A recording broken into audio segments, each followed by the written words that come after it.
Hello everybody and welcome back to the United Stand. It is the countdown to kick-off. It is the magic of the FA Cup as Manchester United take on Brighton at Old Trafford. Fletcher Ball Part 2, we like to call it. Fletcher Ball Part 2. Yeah. Darren Fletcher will be taking the dugout at Old Trafford for the first time as Manchester United interim manager. Where everything's up in the air at Manchester United right now and we don't know which way we're going to be going, what we do certainly know is we've got to win a trophy, and the FA Cup is the only trophy left we can win. So get involved in the comments, get your super chats in. We will be doing super chat of the day. We will be doing our polls, our interactive polls over on our Instagram at the United Stand TV, but also live in the chat as well, so get involved in that. We'll be doing the tactics board to predict the team. We've got team news coming in, and we've got a very special Brighton fan, Kieran Maguire, joining us in the show a little bit later as well. But first and foremost, let me introduce Mordzs onto the show. I think everyone knows Mordzs, but Mordzs, welcome. Yeah, I mean, look, another FA Cup. I mean, I was talking to my friends before the game, obviously before today, about what our favourite FA Cup moments were. And, you know, everyone remembers obviously winning against City, but then the quarter-final game as well against Liverpool, probably one of the best FA Cup games I've seen. Just in terms of excitement and adrenaline and the Ahmad goal late on, and those kind of moments are what makes the FA Cup kind of special for us as fans. Yeah, exactly. I mean, two of the craziest games I've seen in my lifetime as of recent, and it's hard to, you watch so many games of football, but with United they don't give you too many glory days. Cherish the good ones, innit? Especially in our lifetime. Yeah, how old are you, Mordzs? 26. 26. Oh, yeah. I thought you were 25. I'm 24. So it's it's hard to kind of cast your mind back to some really special ones. But the FA Cup has been a prominent competition in our era, and that game against Liverpool, I actually genuinely thought I was going to. I was in the second tier, so Alex Ferguson stand, and I felt like I was going to fly onto the pitch. Genuinely, everyone was it was crazy, just absolutely screaming everywhere. And the only other game that's felt like that in recent years was the Lyon one in the Europa League. But because we actually, I think, did we end up winning the FA Cup, or was that the one we lost in the final? Because we lost one against City, didn't we, in the final, and then the next one we won. That was the year before. Yeah. So when you actually go far in the competition, you get to the final, it feels like it means something even more. Yeah. And even was it Van Gaal that won the FA Cup? Was it Jose? One of them won the FA Cup. I think it was Van Gaal, and he got sacked. Yeah. But I think Lingard scored in the final. That was another great moment. The goal was insane. Was it Crystal Palace? I think so, maybe. Yeah, someone fact check it for I can't think it was Crystal Palace. It's so hard to cast your mind back. I also remember Martial scoring a really good goal against Everton. Was that in the semi-final of the Cup? Yeah. I get mixed up sometimes with the Carabao Cup and the FA Cup. But Van Gaal won the FA Cup and he ended up getting sacked after it. Yeah, crazy. And Erik ten Hag won the FA Cup as well. Yeah. And that was... We've actually not... The crazy thing, we haven't won a lot of FA Cups in the last 15 years. But it feels like we always get close. Yeah. We went to final. I remember we lost to Chelsea in the final. We've been to finals and semi-finals, but I mean, I think City beat us when Ollie was there. City beat us in the semi-final as well. So hopefully this can be one of the years that we actually get through. I think Chelsea as well did us against Ollie. Yeah. Brandon Williams left back stint. I remember it, and we got done a little bit. I mean, I think Eden Hazard has had his fair share of games against us in that competition. You cash your mind back, but it's really, when Man United are as down as we are right now, and let's be absolutely frank about it, we're in one of our lowest we've ever been. Probably the lowest. Probably the lowest. Maybe right? last season was the lowest, but we're low. Yeah. We're low right now. We don't know what direction we're going in. We are in the league. Okay, it's not as low as last season because we still have a chance of getting Champions League football, right? But we went out of the League Cup, the Carabao Cup to Grimsby. That was a low moment. We're not in European football because we lost that trophy to Spurs. That was I couldn't believe what I was watching. Spurs, Tottenham Hotspur beat us to Europa League beat us 4 final. times that year as well. That is just unforgivable in my opinion. But now we're in a position where we actually have got a cup to go and win. I remember how special that memory was at Wembley against Man City and winning that day. No one thought we were going to win. No one. Yeah. I remember being at Wembley and I was talking to loads of people. I think I did something for Talk Sport that day. I was talking to people from the United stand. And there was so many cocky City fans there, and everyone was saying United were getting beat. I remember Luke. Yeah. And we ended up beating them, and it wasn't even we beat them. It wasn't like we beat them accidentally. It wasn't like it was a lucky game and we just got a lucky goal. We were actually the better team. We were genuinely the better team on the day. Mainly got his goal, Garnacho got his goal, and even the players who, let's say that season, weren't playing necessarily well. Overall, everyone actually stepped up in that one game and we ended up winning. So it was one of the best probably games. Actually, post Fergie, one of the best games that we've had. Absolutely, Yeah. absolutely, and the special days like that, and you know, Fletcher can contribute with that today. Yeah. And this is something we've really got to look forward to this season, and really got to kind of have a very good cup run in the FA Cup. And for that reason, my question to you guys, and get your comments in, get your super chats in, and my question to you, Mordzs, is: do you think Fletcher's going full strength? Do we even have a choice? It's got to be. We don't have a choice. If it's not a full strength, then I don't know what else we can even do. I mean, we don't have that much of a bench to kind of go back on. So unless you're looking to give loads of kids a run around and maybe a couple of debuts in there, bring Tyler on, you never know. But I think we have no choice but to go full strength. I guess with certain players coming back, like for example Mason Mount coming back and Maguire potentially coming back as well, we'll see if those players get to start. But I think in general, the last game we played probably might end up being the same team. Well, I wanted to run a poll in the live chat. Should Shea Lacey start? Yeah. The reason I'm running that is because I don't know if Darren Fletcher will rotate today. I think he'll go with his strongest team, bar maybe like one or two players, but I think probably his strongest team. You don't know how long you've got as interim. You want to impress. I mean, there is a rumour on the street that if he does well in this game, they might even give him the City game. So he's going to want to do well.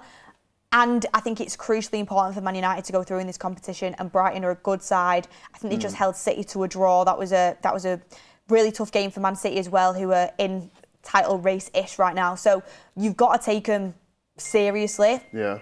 I'm sorry, guys. Oh. Not put my phone on silent. You've got to take them seriously, and you've got to fully go for it. But I want to ask, will Shea Lacey start? Because I think it's really important to kind of take note of his little cameo, and this competition is for players like that as well. Yeah, no, I love what Shea Lacey did, and it's not necessarily about, you know, he's got so much left to show of what he can do, and obviously yes, he's going to develop and go forward. He's still very, very young, but I think the main thing for me that kind of impressed me about Shea Lacey was just the confidence. The fact that he came on the pitch and said, look, I'm here to win the game. Like, I don't know about you guys, and I don't care if we're drawing or whatnot. I'm here to win the game, and if I got to do it by myself, I'll do it by myself. And he went and he took 2 shots from 30 yards out, or like 20, 30 yards out. No one asked him to do that. I'm sure Fletcher probably said to him, go out there, have fun, enjoy yourself. He said, no, I'm going there to win the game. And that's what I wanted to see from a young player who, let's be honest, he hasn't had crazy amounts of opportunity. I think he had one other game before today. And there's obviously been loads of talk about him through the academy, and there's been loads of hype about his name. So for him to just go out there and say, you know what, I don't care, I'm going to go and try and win this game myself, I love that. And I love the fact that he's got that confidence in him already. So yeah, if you're going to ask me the question, should he start? I don't think he should start though, just because I still think we have some better players in that position. Like, for example, Mason Mount. I think if Mason Mount's available, he should probably start just because of that experience. But I think he should get a good run around, at least 15, 20, maybe even more, 25 minutes on the pitch. I'd like to see that. Yeah, I agree. I think it'll be one of our strongest teams to start with, but I definitely expect him to get some minutes off the bench. And when you get around to my score prediction, I'm predicting it to go to extra time anyway. Oh, fair enough. So I might get a serious run out if it gets to extra time. And just why we need to take Brighton super seriously as well is because we have to get through this round of the FA Cup for sure. I mean, we could even get, you know, a lower league team in the next round. We've ended up getting a Prem team quite early, to be honest with you, United, which is quite typical. So you get Exeter. Yeah, exactly. 10-1, I think they won in it. Yep. Come on. The checkbook went through. Last 5 games against Brighton, 4-2 win. And that's another thing everyone's going to be saying. Well, Amrian beat Brighton 4-2 at Old Trafford. Everyone's going to be saying that.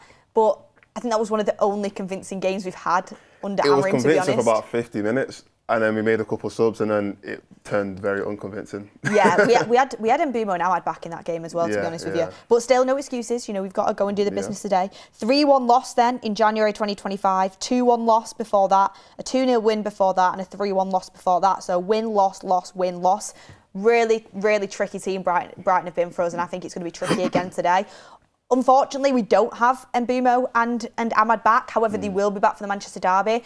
Again, I don't really want to celebrate them going out of AFCON with their national teams like Ivory Coast and Cameroon, because that obviously was a very, very important competition for them. But at the same time, am I excited to get them back as soon as possible as a United fan? And for the Manchester derby, yes. So hopefully, you know, Ahmad's had a brilliant competition. He'll have the grip between his teeth ready to come back, and Mbumo, I'm pretty sure will be the same. We've really, really missed them too. Yeah, and I think with both of them as well, considering that they are playing the same position, and a lot of people have been debating who's going to start, you know, in our best team, Ahmad or Mbumo. I think right now it's going to be a case of both of them are going to be trying to put in even more effort than they might have normally put in, just to kind of impress and to solidify their name as a starting player. Because at the end of the day, City's a big game, Arsenal's a big game. You're going to want to start those games as a player. And at the end of the day, whoever the manager is, whether it is Fletcher or if we do go and get Ollie or Carrick, whoever it is, they're going to look at the team and say, who do I have the most trust in, Ahmad or Mbeumo on that right-hand side?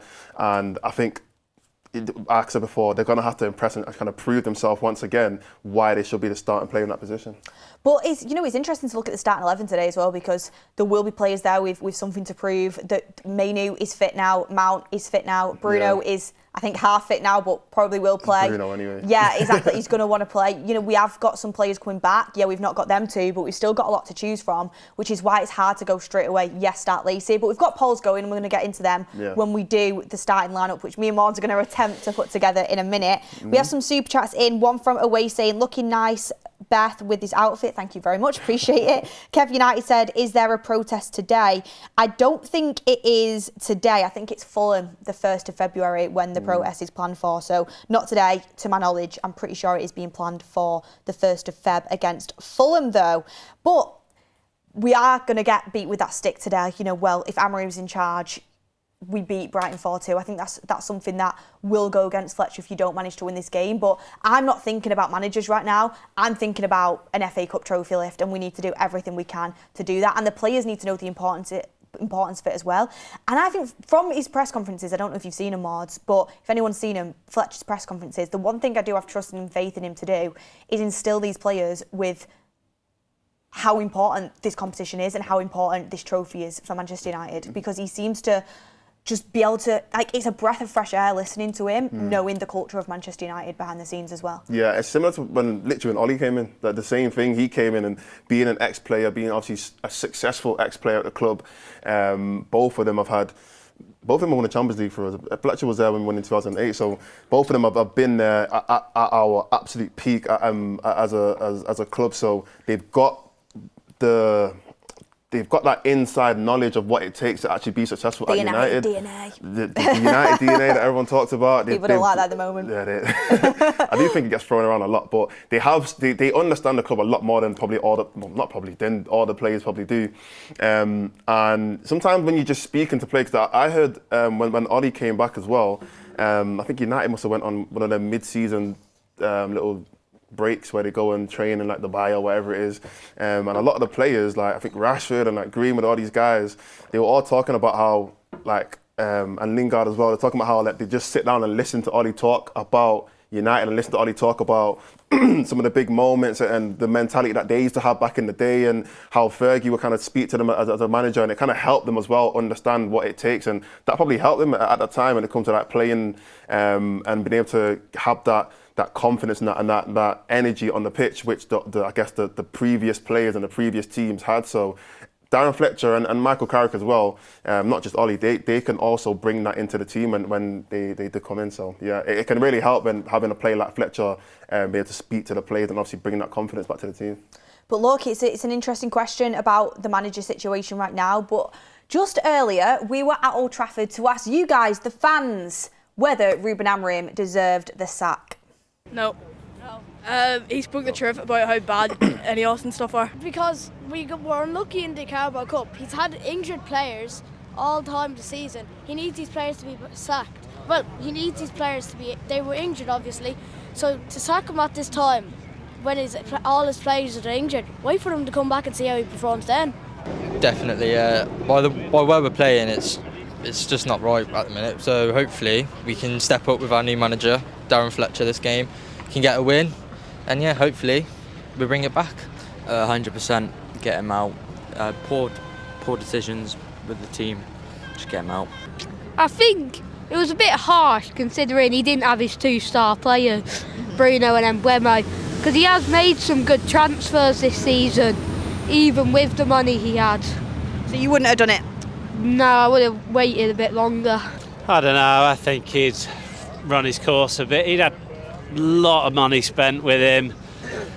It just wasn't quite doing it, wasn't it? I mean, I know they're there and thereabouts, but it's probably because other teams have been slipping up, I'd say, more than anything else. So for me, I'd have done it. It gives us every chance now of getting into Champions League spot, doesn't it? So never.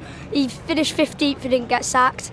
and now just because he done an interview, he's sacked. He got sacked for telling the truth. For me, no. I just think he got sacked because he spoke the truth, and obviously I don't think the Glazers, they prefer yes man, I think, so I think it's simple as that.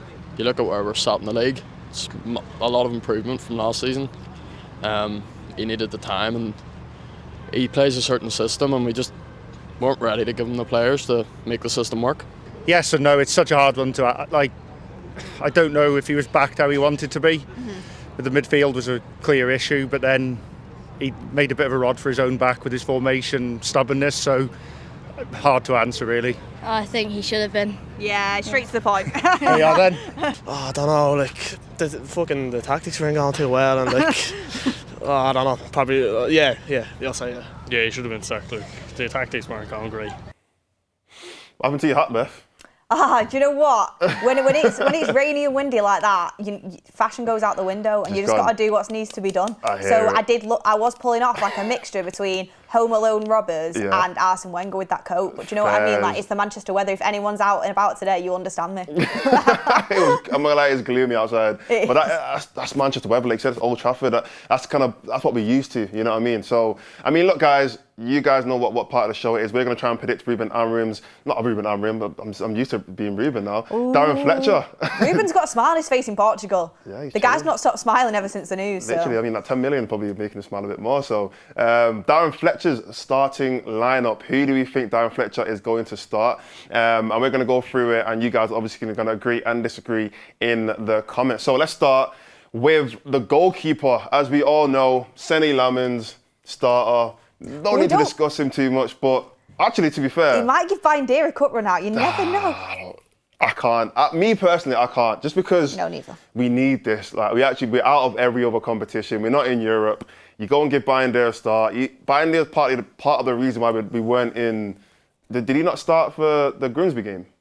Pretty sure. No, Onana. It was Onana. Onana started the Grimsby game. Last season, the Carabao Cup, I think that was Bindeer. Yeah. Like, come on. Like, I don't know. I'm keeping him in. It's got to be Senny Lamens for me. The thing is with Senny Lamens, you've got, watch him make a mistake now. I hope to God he doesn't, but he's calm, he's safe. Yeah. He's reliable. Yeah. All I Bindeer is a fumble, a mistake waiting to happen. I'm sorry. I've just seen too much of it. So and he's not played in a while as well. So. Yeah. The players are used to Senny Lamens now. I'd go with Senny for sure. Yeah, 100%. I'm not even risking it. But let's move on. Let's go to the centre-backs, actually.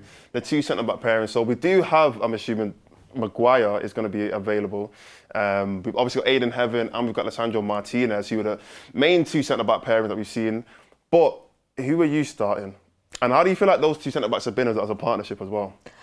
Do you know what? If he's going with his full-strength, strongest team for today, I'd go with Heaven and Fletcher. Yeah.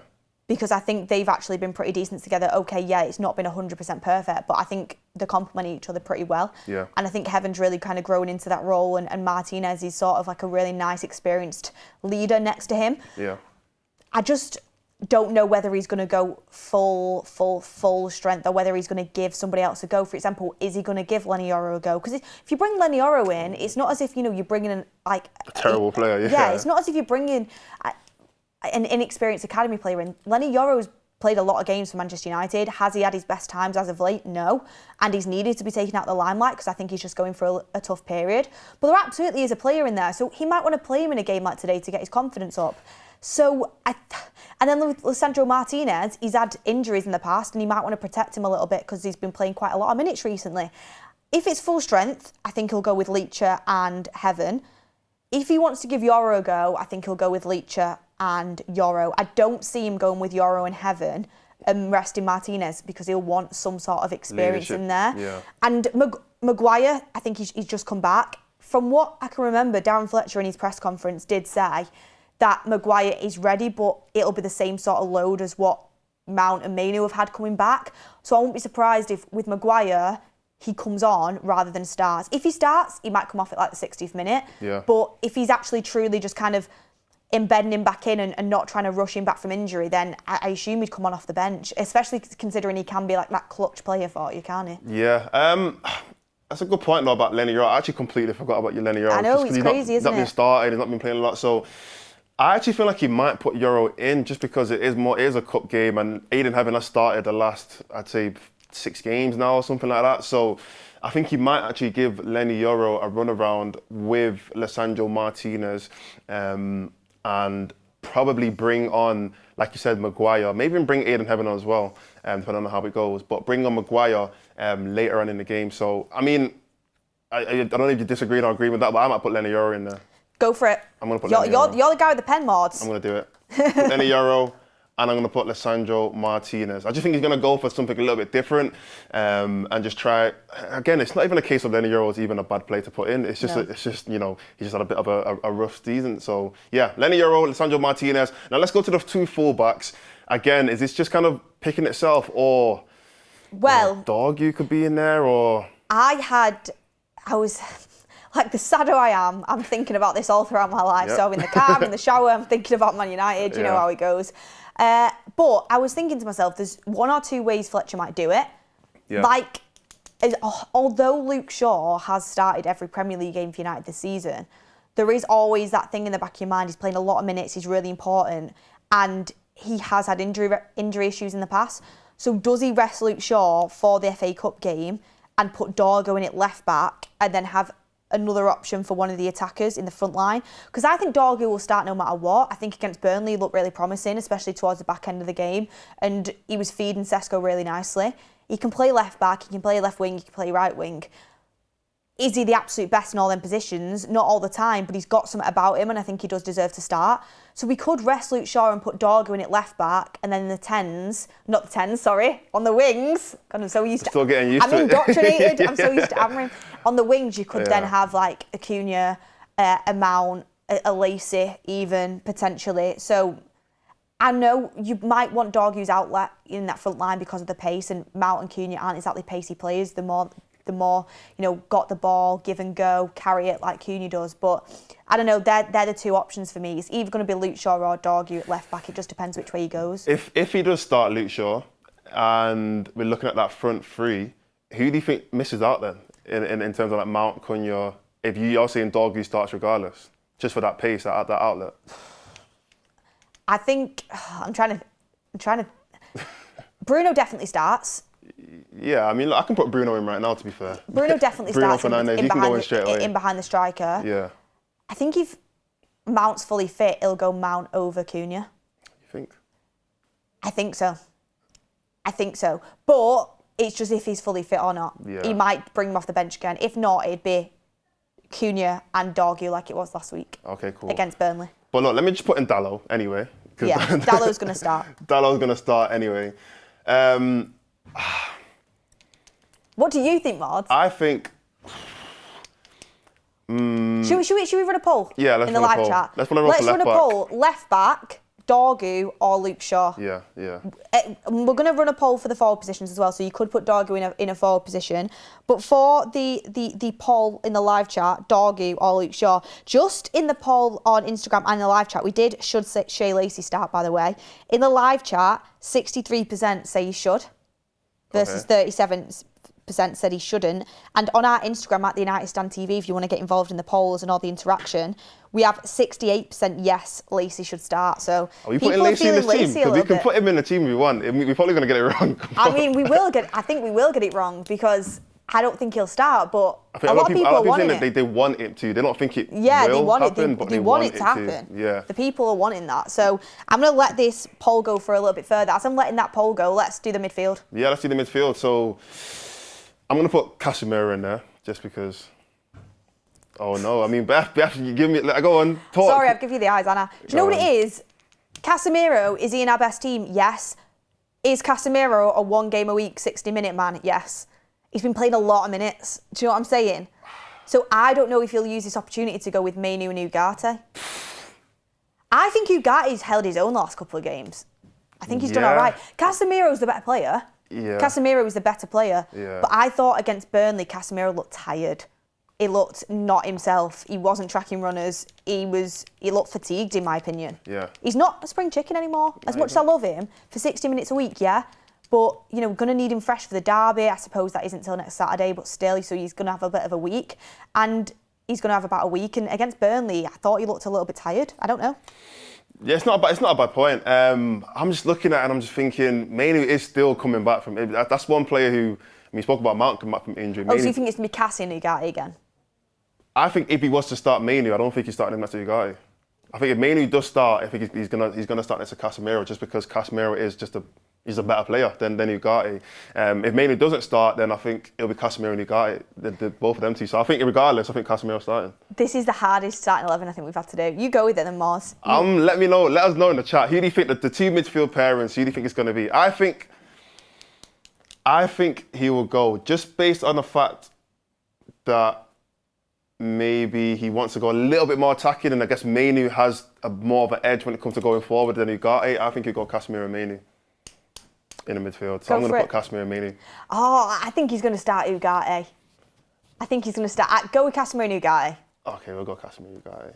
But then, I don't know. Surely Manu starts in the FA Cup, right? I don't know what surely means anymore. By the way, the vote on left back is 65% Dorgu and 34% Shaw.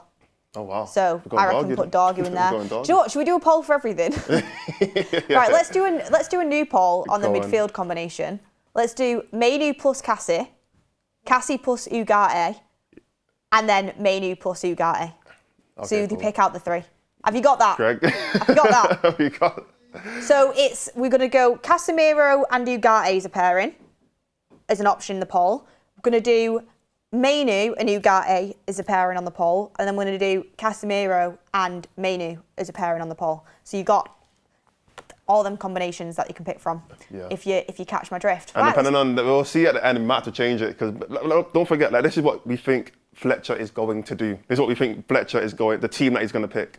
So yeah, for now we've got Ugarte and Casemiro. But let's go to the forward positions.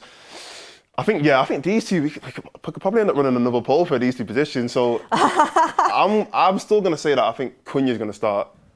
And if he is going to start, I'm assuming it's going to be on the left-hand side. He did also come off as well, didn't he, against Burnley? So he's probably a bit fresher as well. So get Cunha on that left-hand side. I think Cunha is going to start on this left-hand side. And then on the right, I mean, a lot of people want to see Shea Lucy start.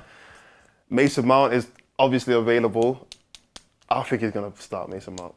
Yeah. What do you think? I think he'll go with Mount. Yeah. I think he'll go with Mount. Yeah, okay. Because I think he can get crosses into Sesko too. But you know what I will say though?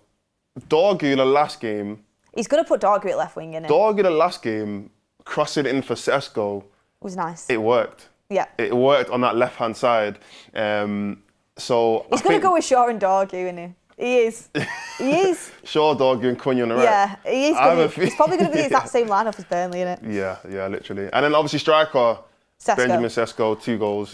I mean, we've got a lot of love for Sesko, as you'll see later on in the show from outside Old Trafford as well. People are absolutely buzzing with his double, and a lot of people calling a Sesko hat-trick today, which is crazy. Yeah, crazy. If he gets another 2 goals today, that's insane. So I would love it. Sesko as a striker, I mean, let's see what people are saying about the midfield. About the midfield, let me go and have a little look here. So, what would you vote for if it was up to you? Like I said, that's a Casemiro and Manu. Right, well, the votes are in now. Get them in quickly as possible.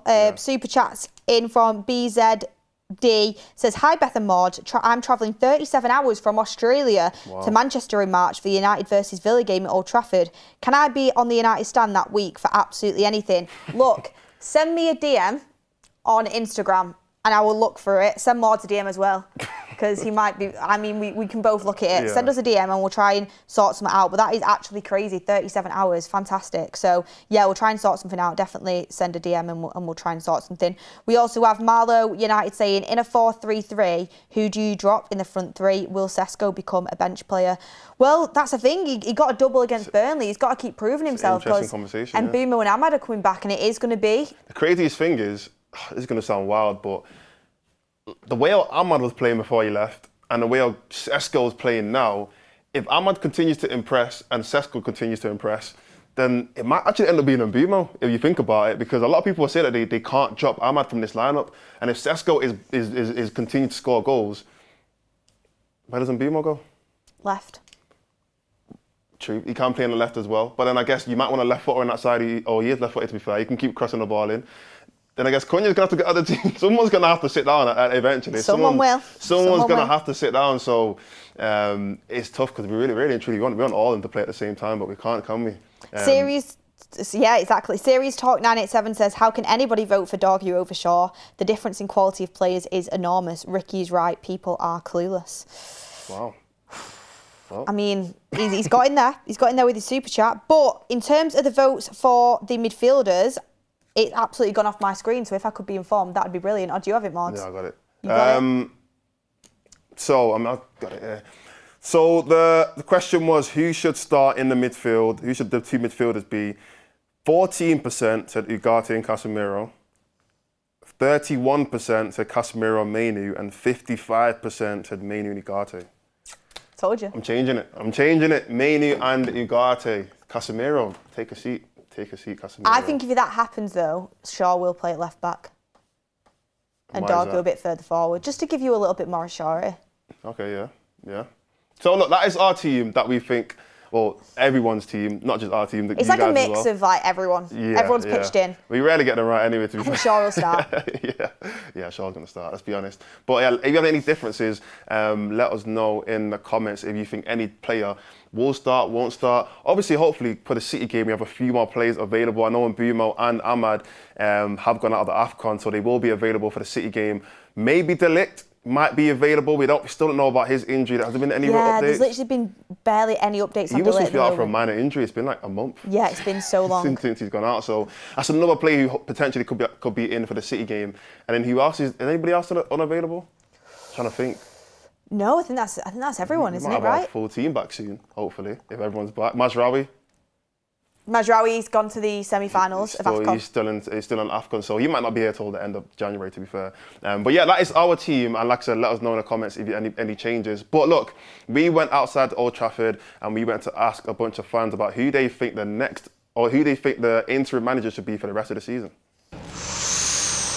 Ooh, I'm gonna say, that's a hard one. Ollie, how come? Because he's at the wheel. Ollie's at the wheel. We've had Ollie before. He was all right, but sacked. Carrick. I'm going to say Ollie again, because I did like how he was playing when he was our manager, and hopefully we can get him back to carry on what we're doing.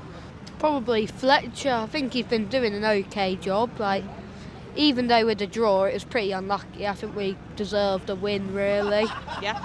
Most of the fans would probably want Ollie back, wouldn't they? I think so. I'd probably say Ollie just for get a little bit of, motivation, goodwill going around the club. Ollie. Why? He knows the club, and unlike Oliver Glasner and all the other candidates, I think he could do a better job than any of them. For me, I'd go Carrick just because of the championship experience, and we haven't really seen him. Ollie, it's just like been there, done that. It's as simple as that, really.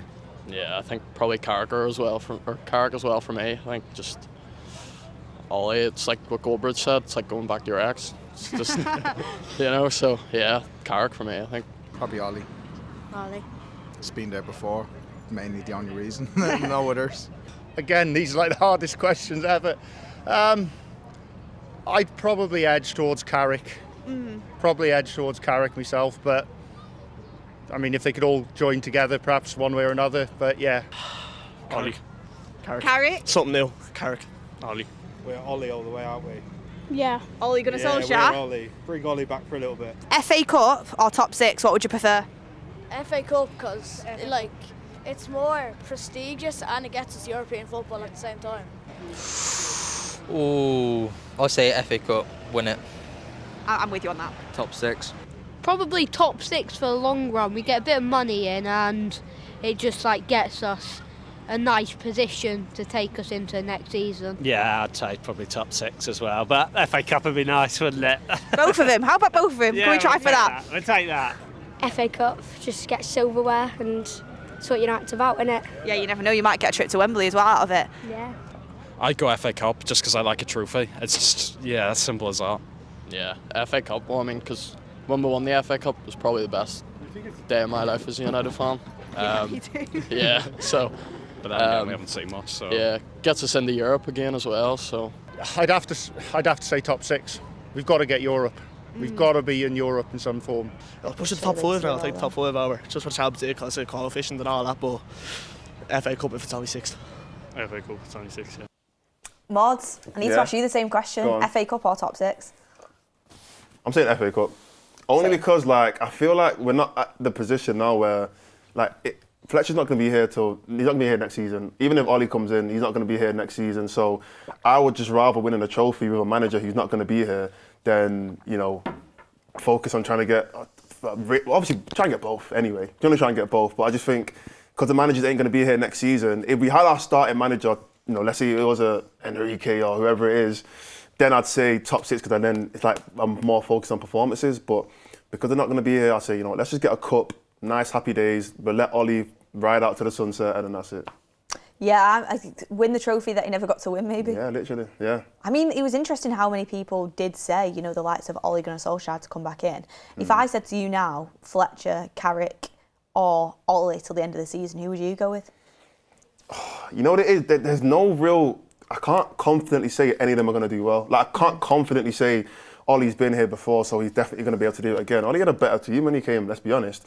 And also, it's just different. Like, the Premier League's just different to when it was in 2019 when he came. So I can't confidently say he's going to do well, and then the other two, they've just never managed at this level. So I think, regardless, I think if whoever comes in, if they just bring some kind of positive kind of mindset to the club and back to the fan base, I think they can have a similar impact to when Ollie came.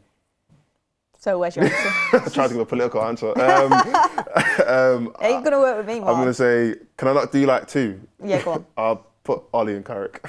Ollie and Fletcher catching The thing is, strays. Fletcher works at United anyway. Like, even like Fletcher's going to get sacked by United, he's not going to be here. He's in Carrington. He can just help. He needs to help. I got so much stick for saying this online, but I actually don't even care. I would give Fletcher the Brighton and the City game and see how he does. If he does all right, then what's the point of bringing somebody else in? He knows the club really well. He's probably not going to be much different to what Carrick or Ollie are going to bring. Don't get me wrong, I love Ole Gunnar Solskjaer and Michael Carrick and, you know, the United legends for a reason. But if Fletcher can handle it till the end of the season, it's less pressure then if they do really well as well to make any permanent appointments. The fact is with United, we need to make a serious permanent appointment in the summer. Like a serious permanent appointment. It's got to be someone that is elite, right? If Fletcher can handle it till the end of the season, well, I mean, let's see. Let's see how he does today, of course. But if he does all right today, I'd give him City and then make a decision. But what makes... I've heard you say this before, and I heard a lot of people say like, oh, but if Ollie does well, then they might make him permanent. What makes you say that they won't make any of them permanent? Like, if that's your concern, then it's like, well, anyone can be made permanent. So it's like, they can, I just want whoever's going to do the best. I don't think they would. You think they're more likely to make Ollie permanent than Carrick? Yeah, just because of what Ollie's done in the past, and there's the narrative of, you know, he didn't get to see out what he should have done, and, you know, the transfers that season kind of went against him and he never got the opportunity, and there's that narrative of could Ollie do it, and for me, as a permanent manager, we've been there, we've done that. I'll still say it's some of the best football post-Fergie. My best moments were under Ten Hag winning the FA Cup, winning the Carabao Cup, but and obviously Mourinho winning the Europa League. Best moments post-Fergie have been with other managers, but best football, I think, was under Ollie.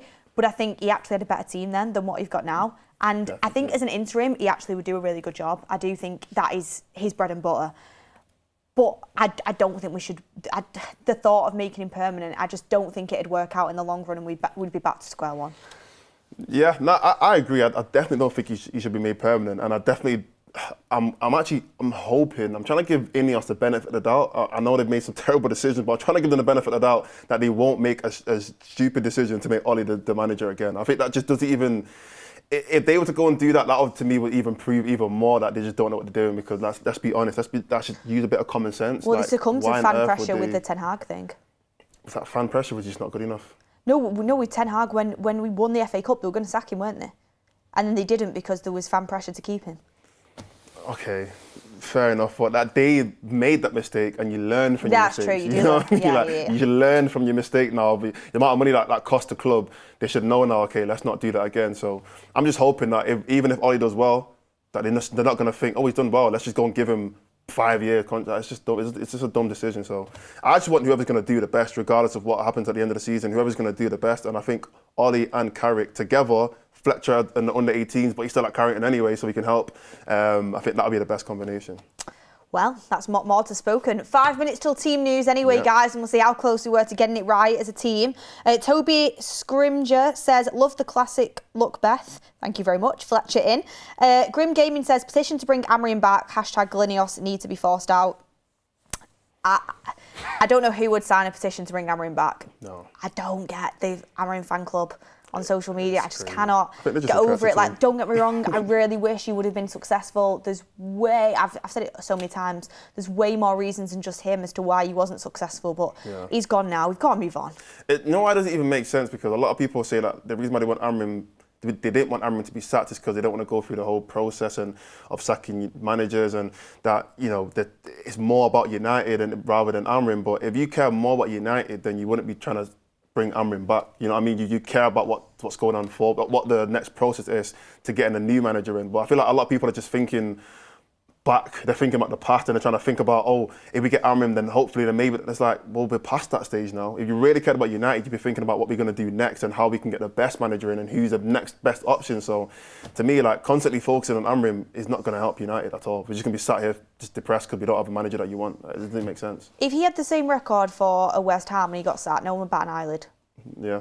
It's just because our owners have made some poor decisions that people are siding with Amorim over it. But just at the end of the day, 2 wrongs don't make a right. Do you know what I mean? Yeah. Amorim did things that were questionable and I think sackable in the end. The fact that he couldn't get United play into the standard they should be at this moment in the project, and multiple reasons for that, in-game management being one, maybe not understanding the core principles of the club the other, but then the owners have made massive wrong decisions as well that have contributed. So it's so many different factors as to why we are where we are right now. It obviously starts at the top, but Amorim's not coming back, and I think we just need to kind of move forward on that one. That's my point of view anyway, but of course you're allowed to think what you want.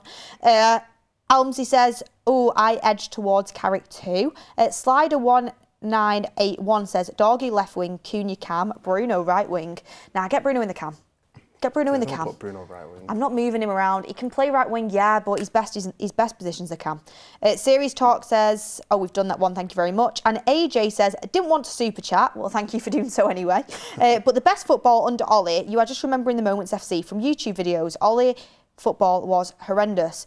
There was parts where it was really, really poor, like under any sort of manager, but there was also some really, really good football I thought that we played. But then there's also the factors of, it was behind closed doors, a lot of it, because of COVID and, loads of other different things. But we were such a good comeback team under Ollie, and the counter-attacking football was fantastic to watch. Yeah. However, we should be striving for higher than that. I do believe we should be striving for higher than that. Yeah, we need to be able to dominate games and play good football. Yeah, I think, look, if you look at it in different portions, I think every single manager probably had parts where we were actually playing good football and parts where it was terrible, and that's why they all ended up getting sacked, because eventually it all turned out terrible. But even Mourinho, I remember when we were like, I can't remember what year it was, maybe 2018 or 2017, where we were just smacking teams like 3-4-0, like Lukaku was scoring loads of goals and Pogba was balling. Like, there was a point in Mourinho's time where he was playing great football and we were scoring loads of goals, but eventually it ended up turning out, going left. So I think with Ollie, there were times where it did get terrible, and then Ollie said himself he knew he was going to get sacked at one point because the football wasn't great and we weren't winning games.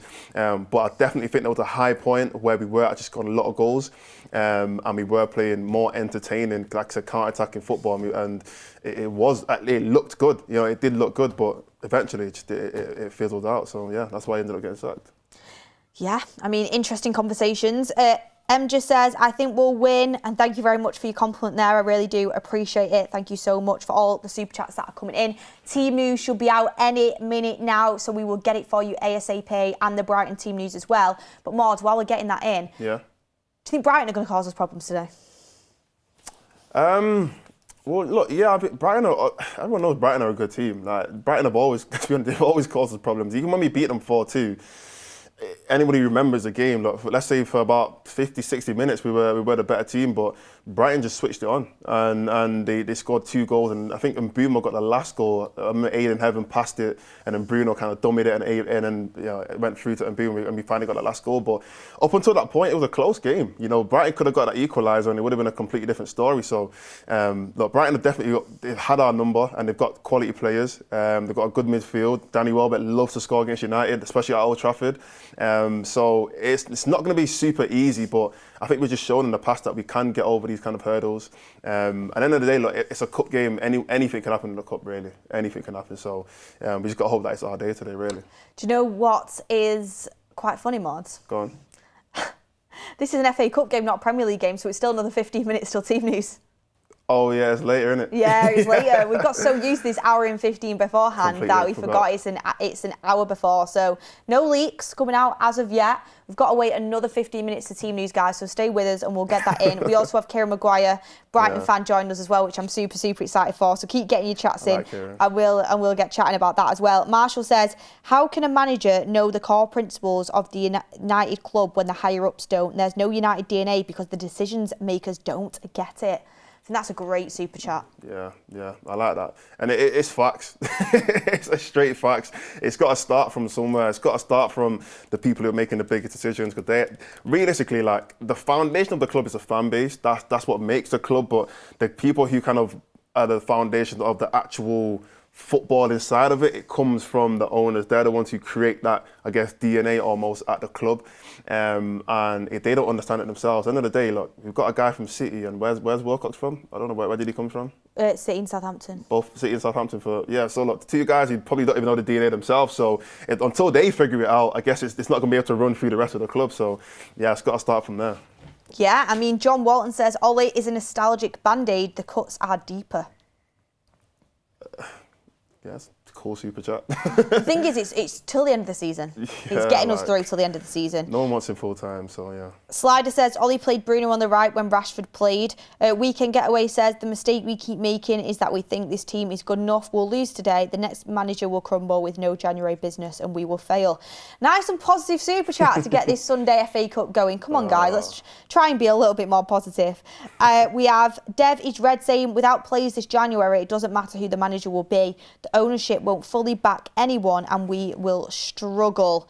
Yeah, I think there's just a lot of people feeling it a little bit right now, feeling that no matter what happens, it's always going to be a bit of a struggle because there's not a full kind of, clean sweep from top to bottom of a fresh start and getting people in that do know them core principles and do know how to operate at the absolute top level, and we're just kind of clinging on to a little bit of hope now. So that's something that I think a lot of fans are feeling. But for me, all them things do matter to me. Of course, I want the best ownership we can possibly get. Of course, I want the best decision makers we can possibly get. I want the best manager we can possibly get. But when it comes to a match day, I'm just hoping my team can win. I'm just hoping I see good football. And you know what? Whatever way we win today, I'll be absolutely buzzing to get through. And the thought of going to Wembley, it just gets, that's what excites me. Yeah, and the thing is with like the whole United DNA thing, I know a lot of people that talk about it and like that's what we should be trying to install in our team and etc. And I agree, but I think United DNA, it kind of comes, the way I see it is, it's more what we see and expect as fans, you know what I mean? Because we're used to seeing United play more electric football, more exciting football. When you go to games, a lot of people probably watching this are going to the game. A lot of people just like attack. We want to see attack. We want to see that kind of football, and you can feel it in the stadium where when United are just passing it and we're not really doing much, the energy of the stadium changes, the atmosphere changes because we want to see our team play that kind of football. And that's what I feel like the DNA really is. It's what the fans want to see and what we're used to. And that's why Fletcher speaks about it a lot, about he trains the under 18s to have that kind of fearless kind of method of playing football, because that's just kind of what he was used to playing at United, and that's what the fan base expect to see when we're on the pitch. Every team's different. City probably don't expect that every single game. Arsenal probably don't expect that every single game. You know, Chelsea, Brighton, their fan base might not be as used to it as United fans are, because we've seen that over the years. That's what our DNA is kind of used to. So that's what I see United DNA as being, and hopefully like Fletcher can kind of bring an element of that into today's game. Yeah, I mean, let's wait and see. But not only have we got the FA Cup on today, we also have Carabao Cup games on That's Football this week. So Remember, guys, it's the Carabao Cup semi-finals this week, and Mark will be doing the watch-alongs on That's Football YouTube channel, so make sure you head over, subscribe to that and get ready for them. On Tuesday, it's Newcastle versus City, and on Wednesday, you've got Chelsea versus Arsenal. Both 8 o'clock kickoff, so both brilliant games there. Let's see how the new Chelsea manager Liam gets on in his role, and also, you know, City Newcastle is always a really good game, so make sure you're there for that. And on Friday, it is Bundesliga. It's Werder Bremen versus Eintracht Frankfurt this week. Not just a watch-along, you watch the game along with Goldbridge as well, so you can see all the match footage as well as his commentary. So make sure you get yourself over there and ready for all the watch-alongs, fantastic watch-alongs we've got coming up this week on That's Football. But look, we've just got a couple more super chats to get through, and we also have Kieran joining us, Brighton fan, can't wait for it. So we have Emily Derry saying, we are restarting a project yet again. The performances under Amorim were poor, but that squad is half-baked Frankenstein that is on the board. Marlow United says, Fergie based everything on solid defence and counter-attacking and had an average possession of 40%. That's the United DNA, and Solskjaer knows how to do it. John Walton, thank you for your super chat as well. But look, everyone, now I'm happily able to announce that we are joined by Kieran Maguire from the Price of Football podcast. We've had him on before, but Kieran, representing Brighton today, how are you doing? I'm all good. I'd like to be there, but £55 for a ticket and £170 for a rail ticket, it's just can't afford it. It'd be cheaper to go to a European game at that rate. Get on the Ryanair flights, £40 flight to somewhere in Europe. It is. I mean, I was at the Etihad on Wednesday night, and I flew from Ringway to Dublin, saw my mum for a couple of hours, and then Dublin to Gatwick, and it was £37. It's cheaper than the train. It's bonkers. It's crazy stuff, isn't it? But look, we're excited to get you in the studio at some point in the future, and I'm sure we will do that, especially when Brighton, play Man United in the league. It's usually a good day out for you lot. Although, last time we had you on, we ended up beating you 4-2, Kieran. And deservedly so. I think that was one of United's better performances this season. Brighton was sloppy. United capitalised on the errors and were deserved winners. And I said before the match that I fancied United. Yeah. At least United do now have a potential strike force, which makes you a bit twitchy about as an opposition fan. And as you were saying, I think a little bit earlier, it's now a case of getting the defence right and becoming more solid and doing the sensible 0-0 stuff. If you get a clean sheet, you can't lose, and that's what I don't think Manchester United had under Amorim. Yeah, that's how Arteta got Arsenal going as well. Of course, they can score goals and stuff, but they're just so hard to beat. And being hard to beat is the first step, I think, in the right direction. But Kieran, look, I want to ask you, as Brighton fan, do you think Brighton are going to go full strength today in the FA Cup? Are they going to go for it? I think he's going to put out a strong side. We're still very conscious that Crystal Palace have won a cup and we haven't. So there's more pressure on Brighton to try to make progress as far as the cup's concerned. There'll be a change of goalkeeper, but other than that, I think it will be a fairly strong side, especially with Brighton not playing again until Monday week. So they've got Bournemouth at home in their matches being put back to Monday.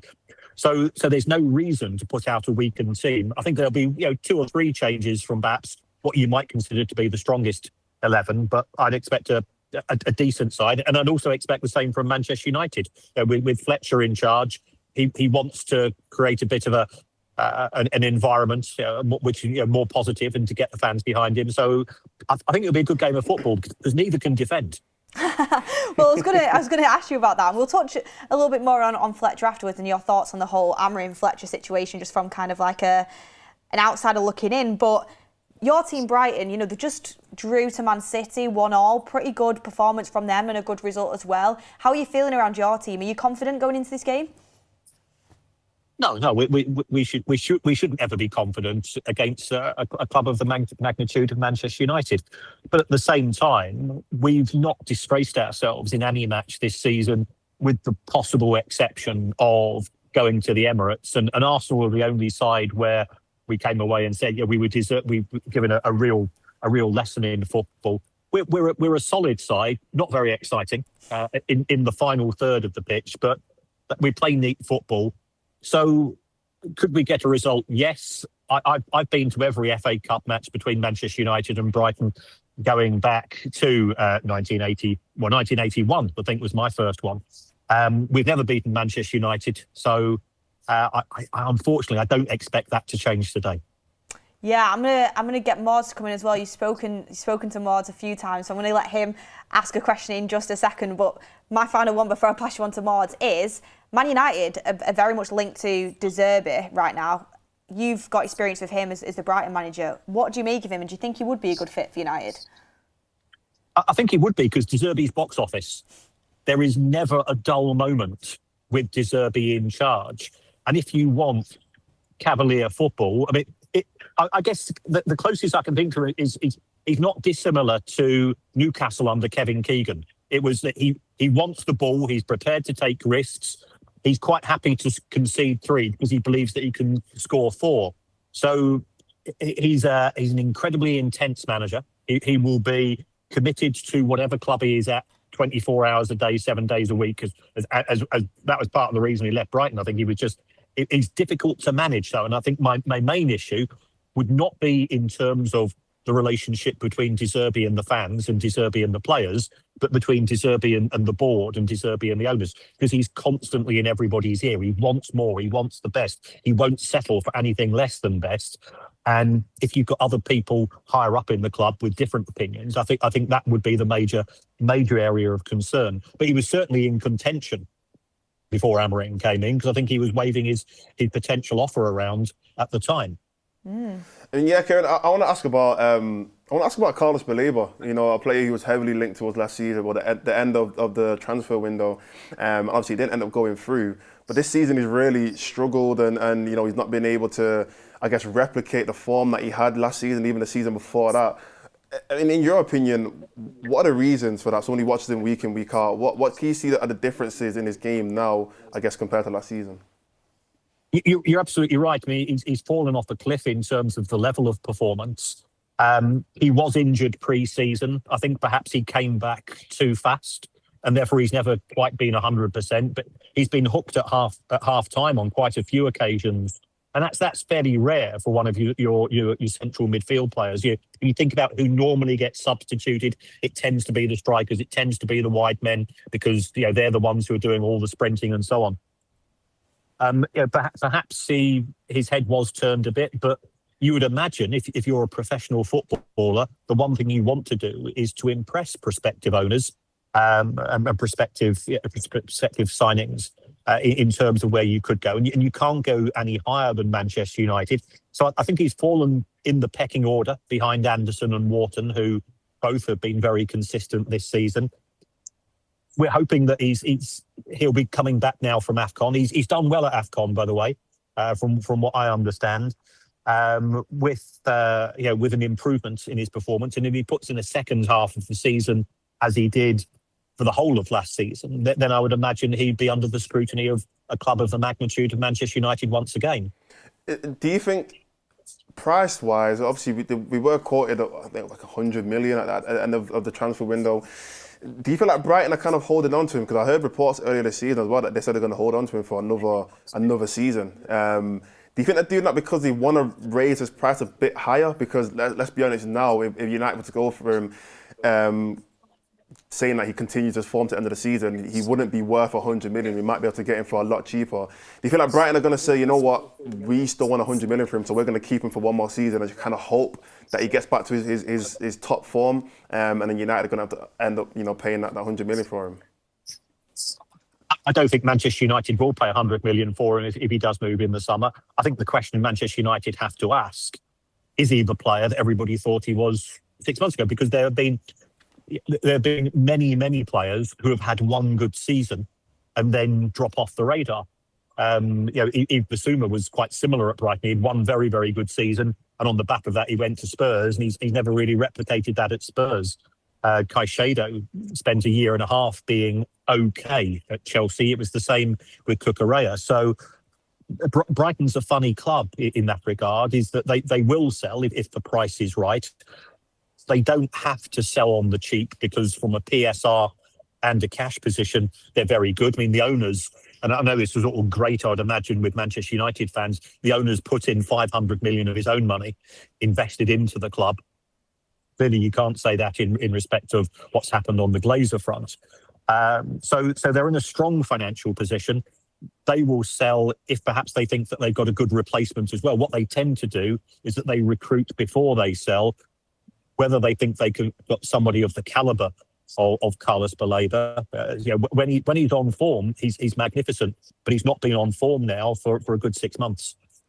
Line up up. Yeah, lineup's out. Kieran, thank you so much. I mean, I'm going to keep you there. Is that all right? Just for a minute. Just while I bring in the lineup for Manchester United. Mordzs, we were close. Is it? We actually might be... I think we actually are spot on. Go on, read it out. I think we actually are spot on. So Luke Shaw's not in the squad, so he's probably being rested. Squad? No, not in the squad. Wow. Not in the squad. So I think he's been just fully rested. This happened in the previous League Cup game as well. But the starting 11 for Manchester United is Lamens in goal. You have Dalot at right back. You have your two centre-backs as Lenny Yoro and Lisandro Martinez. You have your left back as Patrick Dorgu. You have your two midfielders in front of that as Ugarte and Kobbie Mainoo. Then you have your number 10 as Bruno Fernandes. And then you have Cunha, Mount and Sesko as your front three. Wow. So, how on earth did we do if that? you actually go to... we predict the lineups, Kieran, before they come out. We've literally got it spot on, and I don't know how we've managed it, with the help of the chat and the polls as well. Fair, they did. So we've got the lineup spot on, and then the substitution bench for Manchester United is Bayandé, Heaven, Maguire, Malacia, Casemiro, Jack Fletcher, Tyler Fletcher, Shea Lacey and Joshua Zirkzee. So a decent-ish bench with some young players on there as well. He's got his two twins on there, Darren Fletcher, which is... Tyler didn't make it last game. He must have been doing the dishwasher this week and actually helping out around the house and that. But he's got himself onto the bench there. But yeah, Casemiro on the bench, told you he's a bit tired. No, you're right. No, I'm not going to lie, you're right. Yeah. But let's see how that team gets on. I mean, looking at that team, Kieran, we're going to get the Brighton team in now any second for you. I mean, do you think it's a decent lineup for Manchester United? It's a very strong lineup. It's a lineup, clearly they're taking the FA Cup seriously.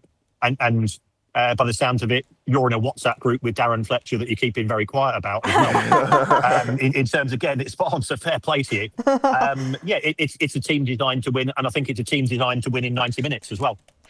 Yeah, I mean, you can tell that, especially the fact we were even just talking, like, is he going to change the keeper? Is he not? Bayandé's had a few mistakes in him in the past for United, but he has tended to play cup games, but he's gone with the first choice keeper.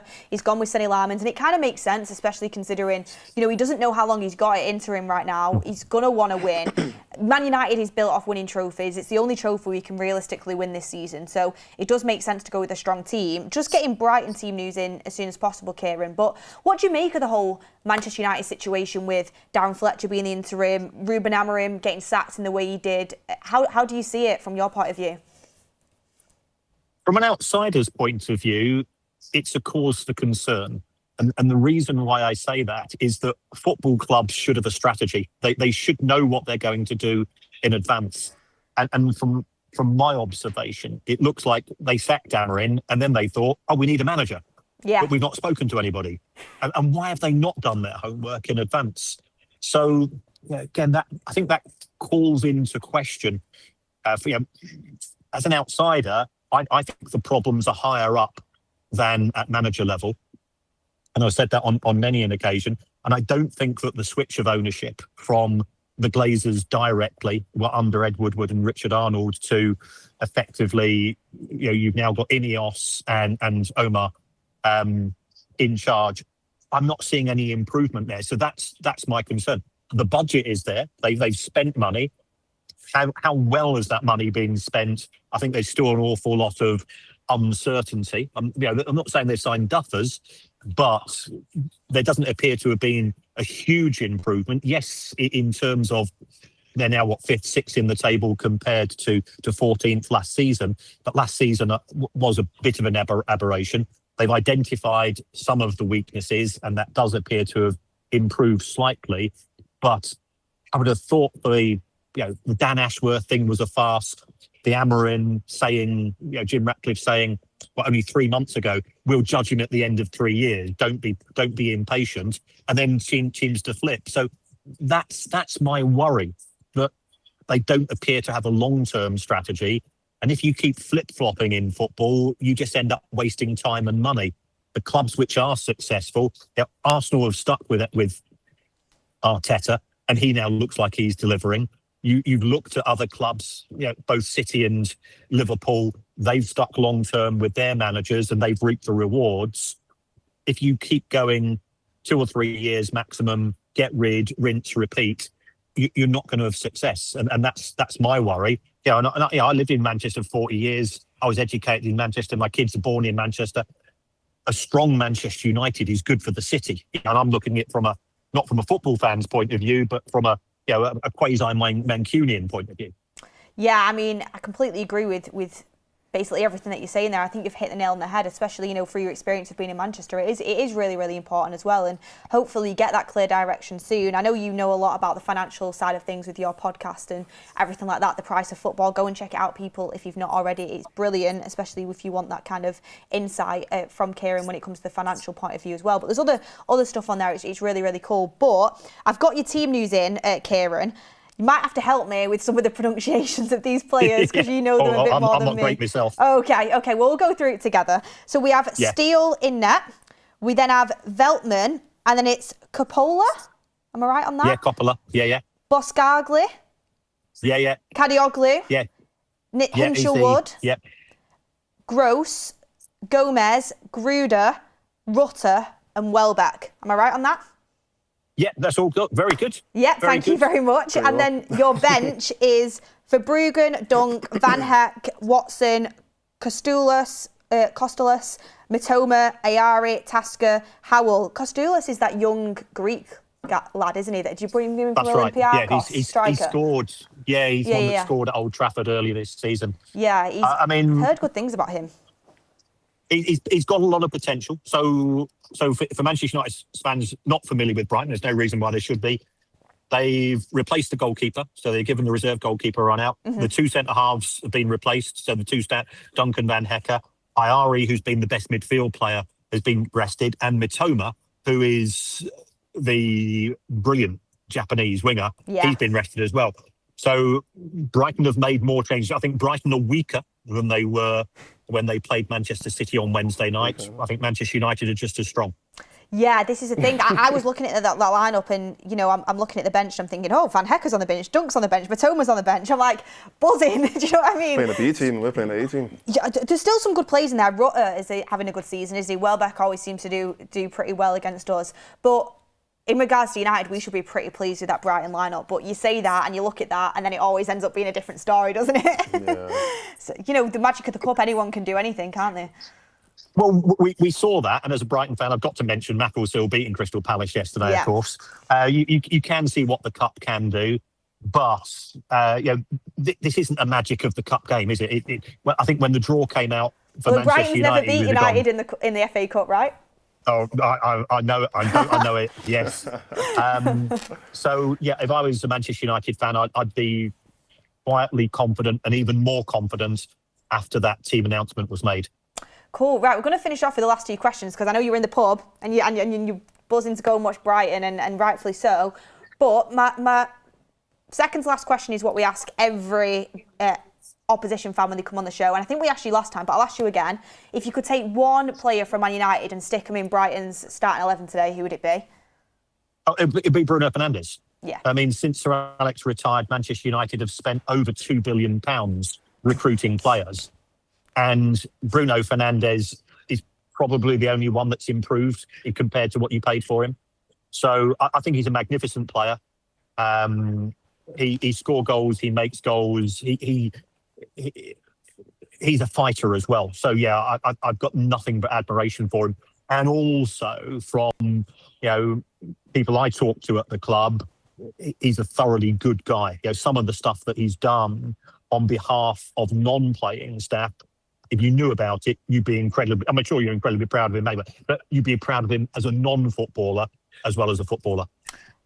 I've heard similar sort of stories, Kieran. I know you've got some really good insight from the football club, but from people I know as well, like all I get told is how much of a good person he is off the pitch as well as on the pitch. So that's good to hear. And then score prediction. Well, having seen that team announcement, I'm going to go 3-1 to Manchester United. 3-1 to Manchester United. I'll take that any day of the week. Kieran, it's been a pleasure to talk to you. Where can our viewers go and see more of your stuff? Because you've got some interesting stuff going on. Well, yeah, I'm currently working for the government on the independent regulator stuff, so I keep that quite quiet. But yeah, I do this show twice a week called The Price of Football that I do with comedian Kevin Day, and we look at the business side of the game. There's always crazy stories around. We're the only podcast, I think, that wants to close down, because then the lunatics won't be in football anymore. But we're 800 episodes in, and there's no sign of the lunatics leaving. I love that. 800, by the way, is absolutely fantastic. So, yeah, brilliant stuff. Definitely go and check that out, guys. But Kieran, look, enjoy the rest of your day. I'm hoping United get the win, but hopefully you can enjoy the pub, enjoy performance, and enjoy the rest of your season. But thank you, Kieran, for joining us. Cheers, Kieran. Okay, keep up the great work, team. Thank you very much. Good to see you as well. Now. Love having Kieran on. Yeah, he's so knowledgeable. He is very knowledgeable. He knows what he's talking about. Especially from the side of the game where I think a lot of fans, want to know more. Like me personally, I'll sit here and admit, I've not done a business degree in the footballing side of things. So, the money side of stuff, it does interest me. But even when Kieran speaks to me, when Ben Jacobs talks to me, I learn so much about it, and it's good to know as a fan. If you're that interested, it's nice to know them sort of things and the way your football club's moving. But look, I've got to get everyone's reaction in from the team news. Mordzs, we got it right. Yeah, I'm actually still shocked that we even got it spot on. Like, even the Lenny Euro and Aiden Heaven bit, I was a bit 50-50 on that as well, but we got it right as well. Crazy. We just had the sense of Fletcher in us. I can tell we're going to win today. We're going to win. We're going to win. We're going to win. We're going to win. We're going to win. Right, anyway, we've got 1 Inch Wonder saying, why is the man from the movie Up on the United stand? Okay. The one with the balloons. Yeah. By the way, what a film. A good movie. Absolutely Classic. love Up. Classic. Movie. Emily Derry says, we are restarting a project yet again. The performances under Amarin were poor, but we've done that one. Thank you, Emily. How are you all rating the team, by the way? Are we liking it? Kobbie Mainoo back in for a start, fit, and he's started. What do we think about that? That's crazy. First start of the season. Yeah. He's got a platform today to go and show off a little bit. He has to. But yeah, I think first start of the season, it's crazy to think that. I think he's the only player. Yeah, I think he's the only player other than Tom Heaton and Malacia that's not started the game. Mad. That's crazy. The shackles are off. Yeah, finally, the first game. So hopefully, I really do hope he can have a good game today. And Ugarte, both of them actually. Together. Him and Ugarte, I really do hope they both have a good game. We need it. We really do need it. And, it's a game where you can impress for whether it's going to be Fletcher for the rest of the season, whether it is going to be Ollie, whether it is going to be Carrick, whoever is going to be, taking on that interim manager to the end of the season. It's a really good chance for the players to impress them, to get into their heads to be in the starting 11 as well, because... Yeah. Everyone's not going to have a clean slate, of course. I don't think you can ever say you've got a clean slate. You've got to look yourself in the mirror. Yeah. Have my performances been good enough? Have I been doing enough for this Manchester United side? But they'll know in the back of their heads today, like, this is a chance. Like for Kobbie Mainoo, who was basically frozen out because of the formation, really, and the system that Amarin played. Kind of, like, it's a chance for him to be like, you know what, I can really get my United career back on track, and it starts here. So yeah, I'm expecting good things from Kobbie. And do you know what, I'm backing Ugarte as well, because look, I've criticised Ugarte. We all have criticised Ugarte. He's not had the best time at Manchester United so far. I think we can all admit that. But I always want every player to do well, and I really do think after having a bit of regular minutes, he's found his feet a little bit. He's not going to be a starter forever, and I don't think he can be a starter forever. But he can come in and do a job, I think, and he just needs to, keep going the way that he's doing, because I think he is settling a little bit. Yeah. He's never going to be a world beater, but he's got a role where if he gets settled and he gets his confidence up, where he can contribute something to this team. Yeah, no, I 100% agree. I remember at the start of the season, we used to do like loads of polls and stuff and that, ask people who should start in midfield, and loads of people saying Mainoo and Ugarte, loads of people. I think one of the polls we ran, that was the highest voted poll that people wanted to see Mainoo and Ugarte start. So there is something there that we've seen, and I think we saw it maybe a little bit more in the Europa League at times, early on in the Europa League, and then he kind of changed it to Casemiro and Ugarte. Well, did you hear the story about why we bought Ugarte? What story is this? So, when Ineos came in, we tried to be a bit more data-based around our scouting, and apparently I don't actually know what it's called, but into some sort of like computer or something like that goes and, you know, goes through all players' stats and everything like that. Yeah. They put in who would be the best player to go in a three-man midfield with Kobbie Mainoo and Bruno Fernandes. Okay. And Ugarte's last season at Sporting was the one that came out, which is why we went and tried to go for him. Out of everyone? I think out of people that we were able to go and get. And it was some sort of... I remember reading a report at the time. The reason we went so hard on Ugarte is because due to the data and the research from the scouting team, the best player that was to complement Mainoo and Bruno's strengths was Ugarte. Obviously, that's not coming to fruition. And can you ever 100% trust stats? No, you've got to trust the eye test. You've got, you know, but Brentford are big on stats. Clubs are doing that, but that was one of the reasons we went and bought him. So that I'm not saying it's the right or wrong thing, but that was one of the reasons. That's interesting. I didn't know that, to be fair. But anyway. Yeah, it didn't work. Not yet. Hopefully, yeah. And I don't even understand that because, like, Mainoo and Bruno are two completely different players. So how did Ugarte? Moss67 says Ineos using ChatGPT as their recruitment plan. Yeah, literally. Fair enough. Opta. Anyway, got some super chats in. We have Raphael saying, don't think Fletcher's anything wrong in his first match, so I'd back him for the interim role. So mixed after that Burnley game. Some people saying it's Burnley, we should be winning. Some people saying that's the best we've played in a long time. I think end of the day, look, if we had, I know it's going to be an if anyway, but if we had won it, everyone would have said we played either better or just as good as we played with Amrim. So I think we played to a good level. And for me, I give more credit to Fletcher than anybody else. I give more credit to Fletcher just because it's his first game managing a team that's not in the 18s, you know what I mean? So for him to kind of get us to be playing that kind of football and creating all the chances, and end of the day, the tactics that he did use did end up working. We were supplying Sesko a little bit more, and he did get those goals in, and Bruno was playing a little bit higher and he was a bit more effective. So I think I give more credit to Fletcher over anybody else. I think Fletcher would be humble and say he's only had a few days to work with the team, they're looking within themselves, they've done it themselves, and that's what a good manager should do. But I agree, I think you've got to sort of look at why, after a little bit of an adjustment by Fletcher, suddenly Dorgu's, you know, getting good cross into the box, Sesko's looking like a proper striker. You know, it's just little adjustments that gets the best out of each player, and it's not rocket science, it's basics. Play to your players' best strengths. Yeah. Don't play to their weaknesses. Bruno Fernandes close to Sesko, stretching the play, looking for them balls in behind to him. Like that's what works. Yeah, do you know what I mean? And I think one thing that we've always said on the Amrim is, look, if every single one of our players, obviously it's hard to say it's hard to say every single one, but the majority of our players was playing at their best, was playing at their peak and was even developing, and they were all, we were able to look at all our players and say, you know what, that is the best version of that player, then we're just going to be better regardless of luck and all these kind of things and formation and system, whatever. If every player is just playing at their best, we're going to be a completely better team. And the reality was, like, the last year, it's hard to say that more than 5 players are playing at their best. Even that's a bit of a stretch. So that's a stretch. Yeah, that's a big stretch. So I think just in general, just trying to get the play. I think Fletcher's main role, or in his mind, his main goal is let me just get everyone to just play at their absolute best, but to my ability and to their ability. And regardless of what formation or system I try to play in these short amount of time, we're going to see an improvement in terms of just performances. Yeah, I'm excited anyway. I'm excited for the game. It's a proper, you know, I know Brighton have got maybe a slightly weaker team and we've made a couple of changes, but we've still got a strong side out. Brighton is still a good side.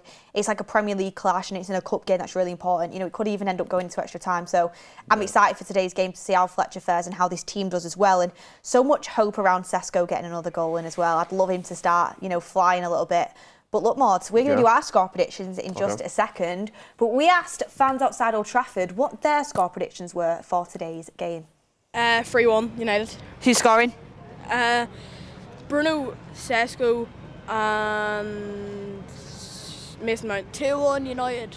2 goals. 1 Bruno. 1 Sesko, and then Danny Welbeck for Brighton. I said 2-0 to Man Utd. Bruno 1. I'm going to go Cunha second. I'm going to say 3-1 Sesko on the double win, Bruno. 3-1 United, Casemiro, Sesko and Cunha. I'm going to go 2-1. I mean, I don't know what type of team he's going to play, though. I don't know if he's going to play. I think he'll be full strength. Do you think so? Just because it's a Premier League team? He's one of his only games as interim manager, isn't it? He's going to want to win. I suppose. I'm going to go Cunha and Xerxes to score. Yeah. 3-2. I think it's going to be 2-2 on penalties for United. 3-1 United. Any goal scorers? I hope Sesko with the 2 he scored the other night. I hope he's got his confidence up, and I'll go with a Sesko hat-trick. I'm going to put my neck out there. Love that, love that. What about you? 2-1. 2-1. Man United to Man United. I think extra time, 3-2 Man United. Who's scoring? I think Patrick Dorgu will score one. Nice. I want to say Sesko. I'm not sure on that one, but Bruno Fernandes as well. Sesko 3-0 hat-trick, that'd be nice. A lot of people backing Sesko there. 3-0 A few hat-trick shouts there. Yeah, I know. I mean, Mordzs, what's your score prediction? I'm going to go with 2-1. I'd love it to be 2-0 or even 3-0, but we concede a lot of goals, so I'm going to say 2-1. And I think goal scorers, I'm going to give it over to Sesko. I'm going to jump on the Sesko train. I really want him to get some more goals and get more confident. Because at the end of the day, like, if you have a confident striker, it just helps the team in general, especially that forward line. So Sesko, another goal, and Bruno. Why not? I was going with 3-2. Yeah. But now I've seen the lineups. Brighton don't look the strongest. Oh, do you know what? I'm going to go with 3-2 still, because you never know. It's a close game, though. Yeah, I think extra time. Wow. I think extra time. I think Herschler might make some subs that might do us a little bit of damage. I hope it's like an easy breezy 3-0 or a 2-0 or something like that. But it's never easy breezy with Manchester United. Shea Lacey winning goal. Well, this is what I said. I said I think Bruno will score. Yeah. And I think Sesko will score. Yeah. And then the final one, I think it'll either be Maguire off the bench header or Shea Lacey like curler to win if it. Shea Lacey scored the winner. Rewrite the wrongs of last week. Yeah, literally. So I like that, to be fair. Getting your score predictions, guys, as well. Get yours in the comments. But we've had some questions come through in our Q&A mods that we put out to the live audience as we're live. And do you want you to answer some interesting questions? So I'm going to do a little quick fire, yeah? Yep. Are you ready? Let's do it. So, Mordzs, which manager from the ones available in the market would you take for the permanent job? Available as in like at the end of the season or just right now? Just pick a manager. It's hard. I don't like answering this either right now. Alex Ferguson. Who is your number one target for the summer? Oh, that's a good question. I've not even thought about this. What do you say? Wharton, maybe? Or, yeah, let me say Wharton. Do you think Ollie will succeed if he comes back as the interim manager? Succeed as in take her to the end of the season and get Champions League football? Yeah, I think he can do that, yeah. What would your opinion have been on the lineup if Lacey, Bayndare and Maguire had started? Bayndare would have been a bit shaky, I'll be honest. I don't mind Lacey. I just think starting him straight away like this, it's still a big game. It's still Brighton, so it might be a bit difficult. Maguire, I wouldn't have minded as well. Bayndare's the only one that would have been a bit like, I'm not sure about. Why do you think Ugai hasn't performed the way we thought he would in his last 18 months? We thought he would. I don't know if everyone thought he was going to be this top player. I feel like Ugarte kind of came in. I've always said this. I don't think he ever was supposed to be a starting midfielder for United. Sometimes you bring in players to just be a rotational player, and they come in to be a sub or to just do a certain role. I think that was Ugarte's goal, but I think that was Ugarte's role. But I think because of how poor we've been and certain players getting injured, he's just had to be a starter in a lot of games. So, yeah, I never expected Ugarte to just be this top world-class midfielder. I'll be honest. Okay. Would you have started Shea Lacey if you were manager today? I said no. But I'm not against it though. I'm not against it if someone else would do it, but I would have done it just because he's still pretty young. Interesting stuff. There, the questions from the Q&A. Any more questions? Get them in. Me and Mordzs will answer.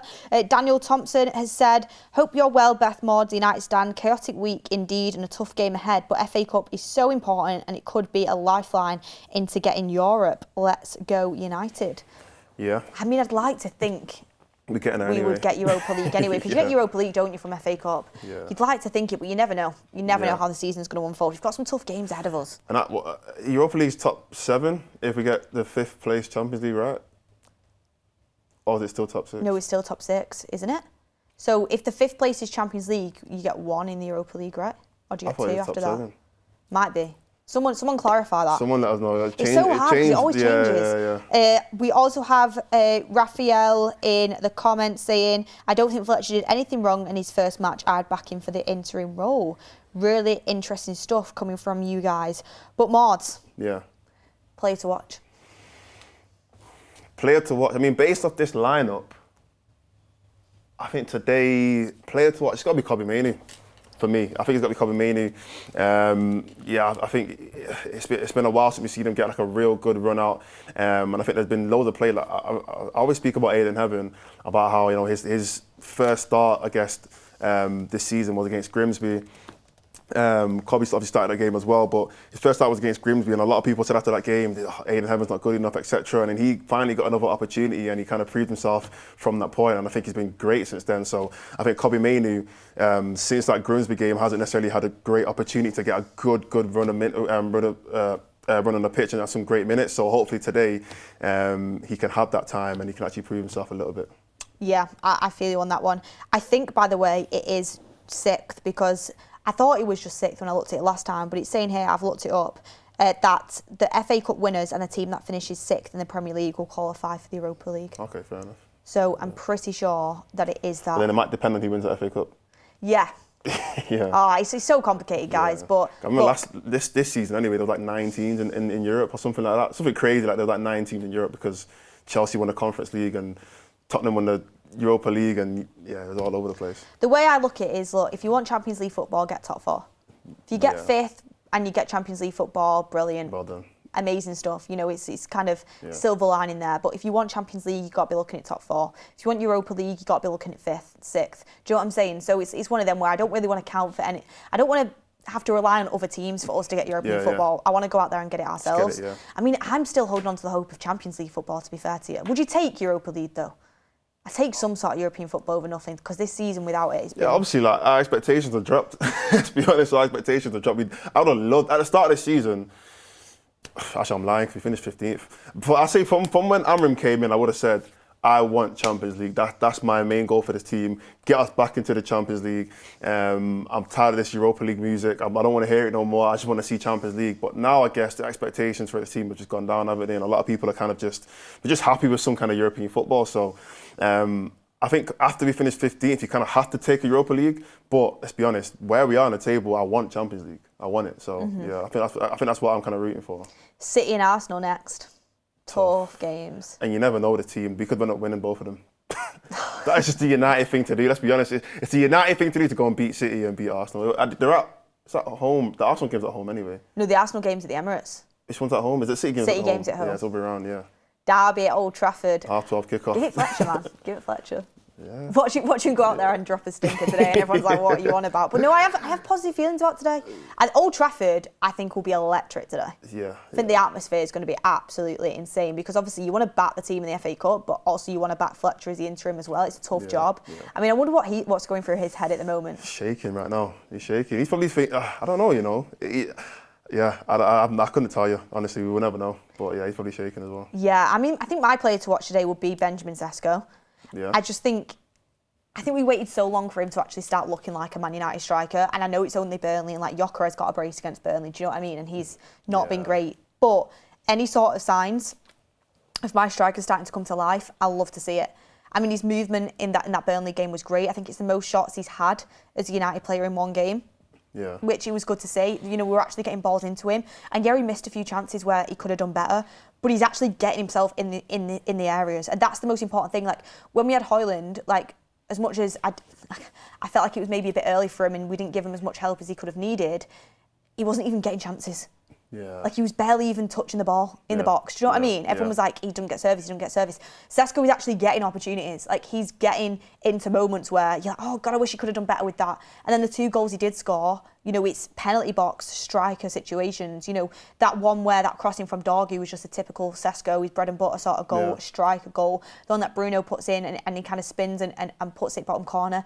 They're striker type finishes, and he's getting himself into situations to be able to do that. That is his kind of role. Like, the link-up play might not be the absolute best. It's definitely better than what Højlund's was.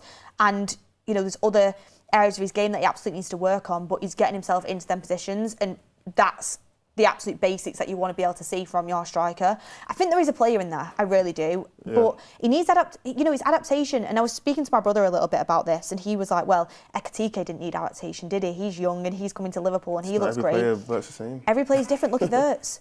Wirtz is a similar age, and he's needed a lot of adaptation. He's gone into a better team than what Sesko's gone into. Yeah. So I think every player, just especially coming into United, where it's so much pressure in that position, you do need a little bit of time to try and show yourself. And getting another goal today and getting goals back-to-back games, I think would be so good for him. Yeah, I think in general, I don't think it's even fair to even say that, oh, why is Sesko not? It's got 10 goals already or 6 goals or whatever it is.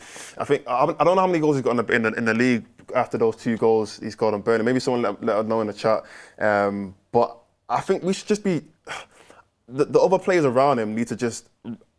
It's hard to say. I don't want to use the word respect, but they need to look at Sesko and think he is the best striker in the league. They need to think about Sesko like he's Haaland. I know he's not, but they need to look at him like he is, because if they look at him like that, they're going to trust him more. I mean, you trust your striker more, you're going to be more willing to just give him the ball at any opportunity. And I feel like that's something that Bruno does a lot. He looks at players around him and he just trusts them, and he just thinks, you know what? I want Sesko to do well, so I'm going to keep feeding Sesko because I know what he can do. I know he's great in the air. I know he can bring the ball down, and I know in the box he can, get first-time finishes here and there. So I just want our players to kind of look at Sesko, and when they have the ball and think, we have a top-quality striker at our team, I'm going to do whatever I can do to make sure that he gets the ball and he can score. And I think if we do that more and more and more and more, not only is it going to help Sesko, but it's just going to help the team overall to get more goals. Yeah, 4 goals. 4 goals in league. 4 goals for Sesko, yeah. I don't think that's that bad. Halfway through the season, if you can get 10 goals this season for his first season, I think that's not that bad in the Premier League. You want to get 10 your first season for sure. Yeah. That's what you halfway through the season, 4 goals, pretty much 5. Why not? And I think he's even struggled. Let's be honest, he struggled. He had injuries so far in the first half of the season. So if he can stay fit, not get injured, and that confidence can kind of build throughout the second half of the season, I don't see why he can't get double figures. Do you know what's hilarious? Ricky's just messaged the forum group chat saying, just woke up for the game, no Shaw. What are they saying? I know he's pissed. Not Jordan's even in the squad. replied saying Fletcher don't fancy him. Not even in the squad. I know Ricky's going to be... He's just getting rested because he's injury prone. That's what I think it is. Like, Shaw, he's been fit for every Premier League game this season, but he's been rested. He's been left at home. Like, have a day off leave. You played full-back, for a game. Yeah. Like, he's been playing left-sided centre-back under Ramrin. Don't forget that. Full-back is a much more taxing position. Yeah. Like, maybe he just needs a little bit of a break on his body. He did put in a group chat that he watched the game back and did you see it? Yeah, he's calling for Usman's head. Pretty much. I think Usman said on the fans forum that he thought Luke Shaw had a poor game, and then Ricky said he's not having that. Yeah, watched the whole game back and said Luke Shaw did nothing wrong. I think he was the best player on the pitch. Yeah, horribly. Crazy. I mean, look, everyone, that is time for Countdown to Kick-Off. It's been a good one. Yeah. Kieran was absolutely fantastic. Go and check out the Price of Football podcast. We got the team right, which is like one of the hardest ones we've done ever. The second time this season, or maybe third time? Maybe third. When it's me and you, Mords, we do it right, innit? And we've got to say, the comments did help us a lot with the polls that they did and stuff like that. But look, everyone, thank you so much for getting your super chats in. Smash a like on the video if you've not already. Go and infiltrate Goldbridge's watch along with Wembley Here We Come. It's early days, we'll go and do it. Wembley Here We Come. To Wembley, yeah, thank you very much for watching, everyone. And yeah, stay tuned for the fans forum. We have myself, Mords, Kev and Tull. Hopefully we'll be talking a Darren Fletcher win at Old Trafford. But yeah, see you later, guys.